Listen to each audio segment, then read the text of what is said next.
Hello everyone, welcome to my channel. In this video, we will do a great mini bag work by only pulling chains. I am sure that even those who do not know how to knit or can only pull chains can make this bag very easily. I want to show you our model up close. It was a great work.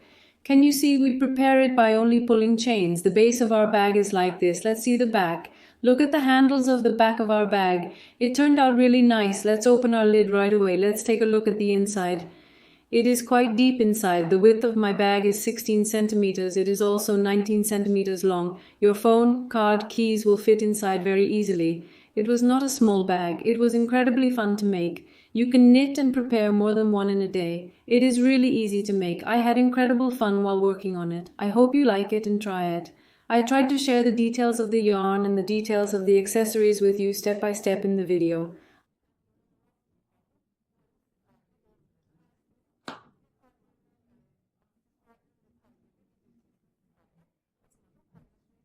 I hope it will be useful. Before moving on to our detailed recipe, I would like to make a small request of you. If you can subscribe to our channel for free, like the video and leave your comments, I would be very happy. Let's move on to our bag recipe. I used a wax thread for my bag. I want to show you the texture of the thread I used up close. Look, it has a beautiful texture that looks like shiny leather. It is very easy to knit. It is sold in skeins. I turned it into a ball like this from the skein. I have about 200 grams of thread here. I used about 150 grams of thread for my bag. Since these threads are sold in skeins, that is, one mini bag will come out of one skein very easily. Of course, if the measurements we use here differ, the crochet hook number, the looseness we get when knitting, will affect the grammage of the thread. Maybe you can use a little more, maybe a little less.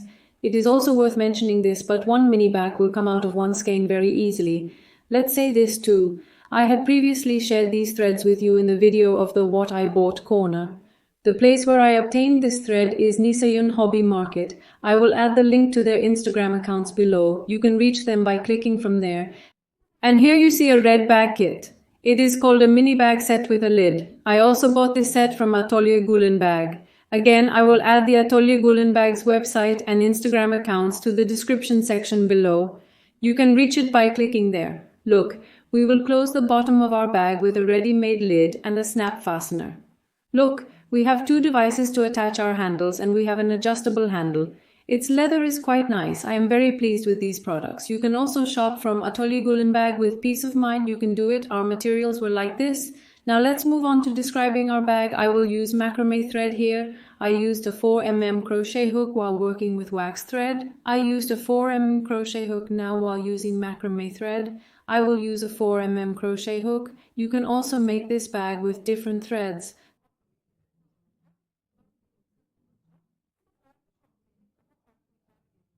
That is, you can work this model with any yarn you want, regardless of whether it is thin or not. With paper yarns, macrame yarns, combed cotton yarns, you can determine your own crochet hook number according to the thinness and thickness of your yarn. The crochet hook number I use is 4 millimeters. We start by pulling a chain here. I had pulled a total of 27 chains from my bag and its width was 16 centimeters. You can pull as many chains as you want. Look, I am creating my home in this way. We will only pull a chain. We make the first chain as much as you want. We make a lock. Then we pull our chains until we reach the size you want. Here, while pulling the starting chains, let's pull them a little looser than the setting we knitted, so that our beginning will not be difficult. We knitted and prepared our chains in such a way that they will be a little looser. As I said, I had pulled 27 chains from my bag. Now look here, we leave the last chain in the size we want.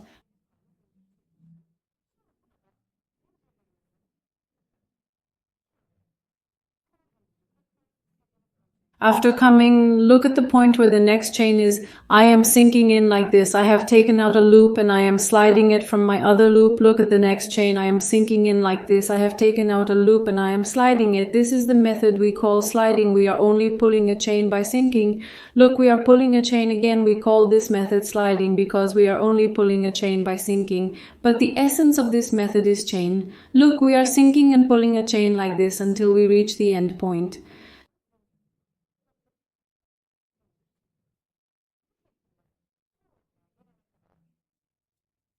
Let's continue our chains. We are sinking. Look, we have come to the last chain. We need to sink and slide the last chain. In other words, we have made our chain. Now look, I am throwing the remaining short rope to this side. I am passing it between the two ropes to this side. Now we will sink to these dotted lines on the opposite side of this chain. Normally our chain has a dotted line. Look, we will sink to these parts. When we look at our chain, there are broken lines at the back right where the rope is left. I made the first chain a little tight. Look, we will press in these points so that I can get a proper image. These points, I hope it's clearly visible. The back dashed lines of the chain, these parts. Now we're putting the rope in between here. Look, we are inserting into the back dotted line of the last chain we knitted. We have taken off a loop. We are making the slip again. That is the chain. Here we are inserting into the next back dotted line. We have taken off a loop. We are inserting from our other loop. Look, the dotted lines are quite visible. You can use a smaller numbered hook at this stage if you have difficulty inserting. But as I said, if you pull loosely, you will easily insert your chains. Think of it this way. These are the other wings of the chain. If it seems too complicated, it is useful to indicate this at this stage. Look at the other wings of the chain. This dot that is just below the other wing of the chain. Look, this dot is the dotted line.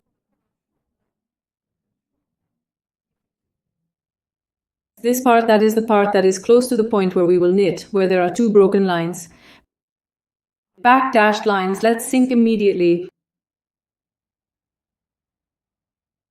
We remove the stitch and pull the chain again. There is nothing different. Look, as I said, at this stage you can use a small numbered crochet hook to be able to insert a little more easily because the stitches are tightened as we pull. I don't want to cut this step. I want to show you in detail. If you think I'm doing it too fast, you can slow down the video or speed it up. That is, this chain texture is left at the top. Look, we get a spike by spike image. I'm dipping into the back dotted lines like this. I'm scrolling. Try this example on a small piece first. If you're going to make a big bag, definitely try a small sample. After you understand the model, you can do it very easily.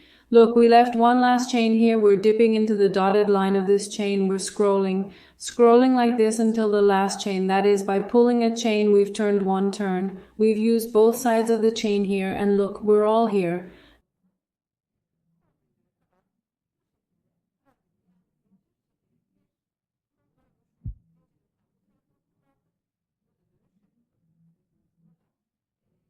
Normally, when we look inside the chain after making the turn, we sank the back dotted lines. Look, we have obtained an image like this. It may be a little difficult up to this point, but it is not difficult at all. As I said, when you get your hands on it, you will see how easy it is. The only thing we will do after this stage is the outer wings of the chains. Look, we will sank into the chains. These single wings, the points we sank at the beginning. By always sinking to these points without any increase, that is, without a point where we will sink twice, increase or decrease, we will increase our model in this way by sinking into each chain once and knitting a chain. Look, let's start right away. Here, after sinking into the left chain, the first chain point we knitted comes.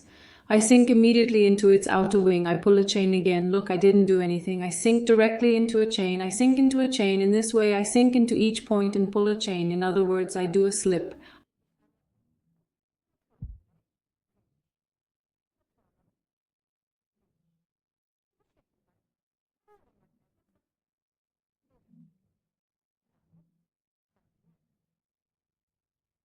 I want to show you the return.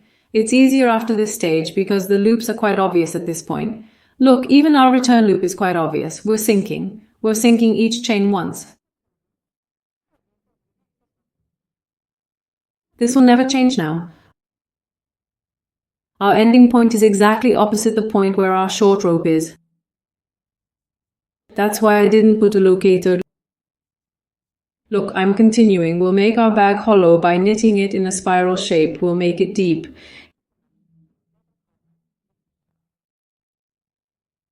In this way, I am inserting once into each chain. After that, the loops are visible on the outside. Only for the first time, that is, when we were making the first row, we first inserted into the outer wings of the chain. As we knitted here while knitting the opposite row, we only inserted into the back line dotted lines. Maybe that might be difficult, but as I said, there is no difficulty because since we did not make increases, etc.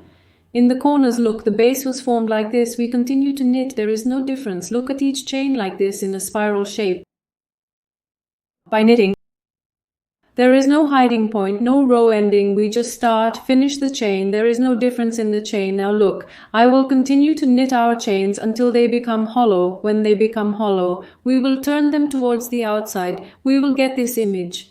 It looks so neat and beautiful, as if we have prepared such a base. It becomes a base of about 2 centimeters. Since this is 19 centimeters long, it became a bag that can easily hold a phone, cards, keys, etc. inside. It is also useful to mention this. Now look, as I have described it to you, just by dipping into the chains,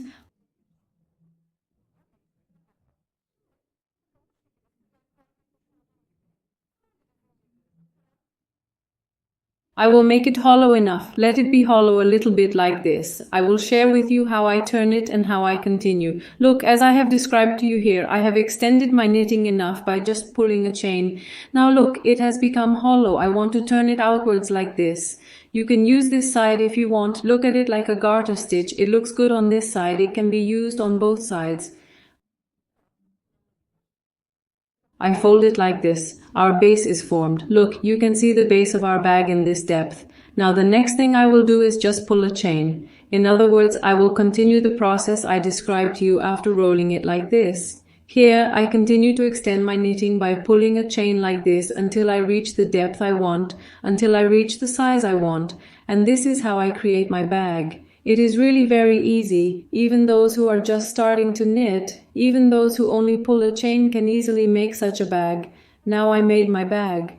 Look, this part is my finishing part. Let's cut our yarn here immediately and hide it. I am not doing any different process. I am finishing it the way I started.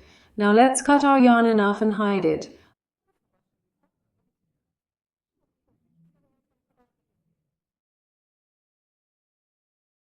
After cutting and hiding my thread, look, I have completed my bag by knitting it like this. The base is like this, the wall parts are like this. Look, now the front and the back are like this. You can adjust it wherever you want it to be. Now I will move on to sewing my device. First, I am removing this snap part.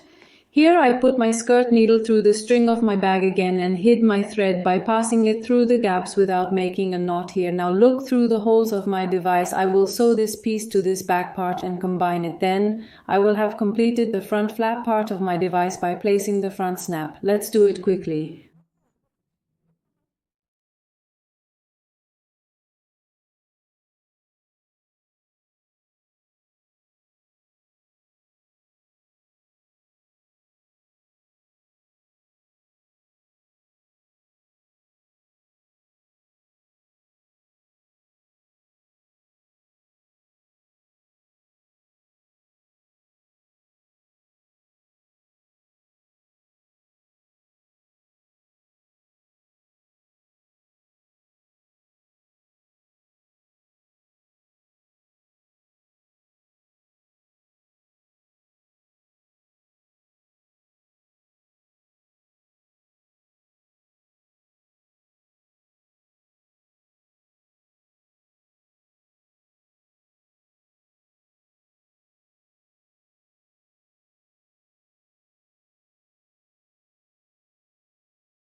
We completed our bag by sewing our devices. It was really easy and fun to make. I hope you like it and try it. I wish good luck to those who will make it. Don't forget to like our video, leave a comment, and subscribe to our channel. Goodbye until we see you in the next video.